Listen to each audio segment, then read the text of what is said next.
Thanks for stopping by. Let's take a look at the rear ends on the clone. This is the bruiser clone, TAMIYA bruiser clone, the HG p407 or 401, I think.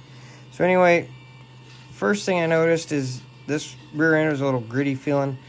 And if you get these bearings too tight with this nut, they get kind of gritty feeling. So you may have to back them off a little bit if your rear end does feel gritty, rough feeling. And we do have bearings. I thought we were gonna have bushings through this whole thing for as cheap as it was, but it looks like we got some bearings there. So anyway, I went ahead and just used the containers they came in.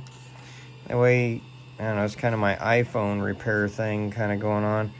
I don't want to get my screws mixed up. Maybe they're all the same, I don't know. I haven't really even been paying attention. Just these are shorter up front, but anyway, I just don't want to mix them up. So anyway, this styrofoam tray comes in pretty handy. Well, that one don't want to come out.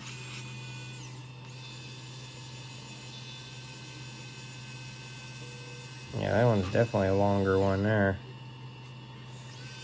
I'm just screwing them right in the foam for now, and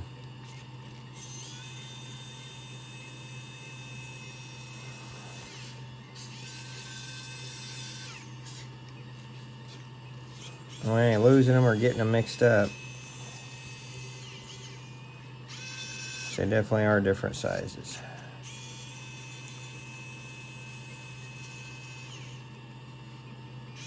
Alright, so let's see what we have here. So this is where you put your locker pin in, and I did notice that it is, that ain't the one I used, loose. So, see, that's just flopping around in there. It's not tight at all. So you're gonna have to put some Loctite on that to keep that guy to stay still. There's no dead stop. Alright, so this is where you put your lock pin in to put a full locker in.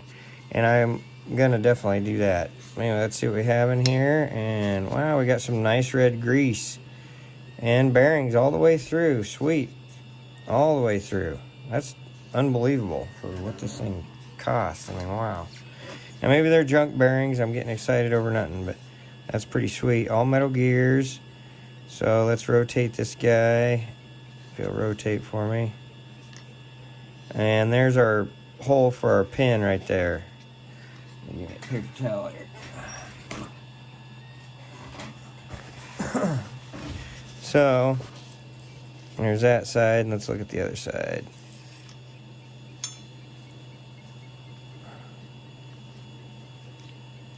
Okay, so one size is bigger than the other side.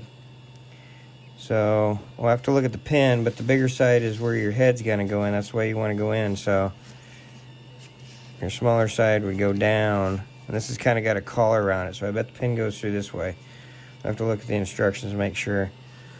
But anyway, the little containers come in handy. I may keep them, just 2 halves. You don't have to keep all of them, but in case you need to work on these, this is pretty handy. But I think the main gritty thing I was feeling was these ends were too tight on this rear end. But I wanted to go ahead and look at it and see what it looked like inside. Then you want to make sure you're putting that pin in right. I know some guys I've watched videos and they put them in through here, and they don't know where they're at, and then they snap. And the other thing is you're gonna want to get some Loctite in there somehow. So I have to get in there with a toothpick and clean that grease out a little bit, and then maybe I don't know, Q-tip's too big, but I'll get something in there and get it cleaned out a little bit. You're going to want some Loctite on that pin. You don't want that pin coming out. That pin comes out, it'll snap off and get in your gears. Now, even though they put grease in here, and it looks good, there's hardly any grease on this gear here. So, I'm probably going to help them out. And I'm just going to clean their grease off and put my own in there. I do have some red grease that looks something like this. That's pretty good stuff. Or I was going to use that that blue Bel-Ray waterproof grease. And then, or even some white lithium I think would be good with these lighter gears and bearings. That may be the thing to go with. Are they sealed? No, they're not sealed bearings, so a little grease around the bearings would be good. Keep rust out too. So I noticed these knuckles were a little rough. So before I screw this back in, I'm gonna clean that up. I can feel a little rough spot right there where the screw goes in, just where they didn't clean it up after machining. But we got a lot of red grease in this one too, which is great. All bearings, which is great. And I went ahead and took this apart so we could see what it looks like in here. And you got a big old bearing, but man, look how dirty that thing is. I'm gonna go ahead and clean that all up and put a little drop of oil in there and work it in. And you could work some grease in there if you wanted to, just like packing a bearing. But you want to put a little lube in there to, you know, just rust prevention, mainly. And then on the printer's done. Let's see, it's on the other, so it's on the back side. I don't want to flip it over. But you can see I put two little black dots right there, and I put one there and one there, and then just one on this side. So I know which side they go on, which way they go. There's no question. I highly suggest that. Then you grab your silver. I don't know where my silver's at. This is black. Silver Sharpie, and you just dot right back over him. You'll never know it was there. But anyway, I think that covers it on this video. Thanks for stopping by. Please like, subscribe, and a couple of them.